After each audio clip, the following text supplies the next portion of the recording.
Մեթյու Հենրի, ամենօրյա ընթերցանություն, օր ապրիլի 23։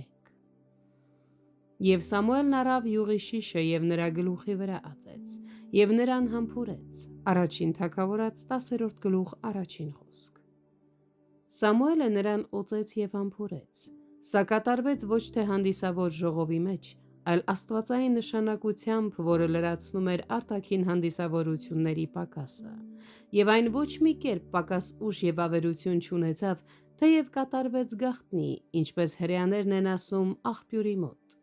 Աստծո որոշումները մեծ են և պատվավոր, չնայած դրանց կատարման հանգամանքները հաճախ ամենահամեստն ու աննշանն են։ Սամուելը օծելով Սավուղին վստահեցրեց նրան, որ Աստծո գործն էր նրան թագավոր դարձնելը։ Այն ժամանակ օգտագործված սրբազան օծումը մատնանշում էր Մեծ Մեսիային կամ Օծյալին, եկեղեցու թագավորին և մեր խոստովանության քահանայապետին,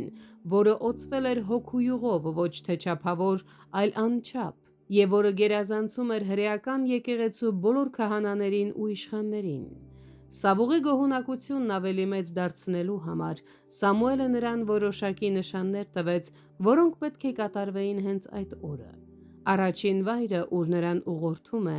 իր նախնիներից մեկի գերեզմանն էր։ Այնտեղ նա պիտի հիշեցվեր իր մահկանացու լինելու մասին, և այժմ, երբ իր առջև թագ էր դրված, պարտավոր էր խորհել իր գերեզմանի մասին, ուր ի վերջո իր ողջ փառքը պիտի իջներ։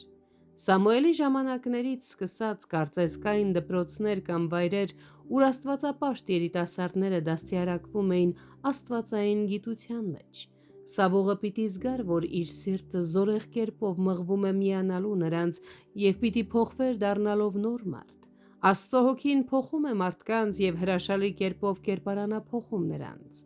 Սավուղը սրբերի հաղորդակցության մեջ Աստծուն փառաբանելով դարձավ այլ մարդ, սակայն հարցը նրանում է,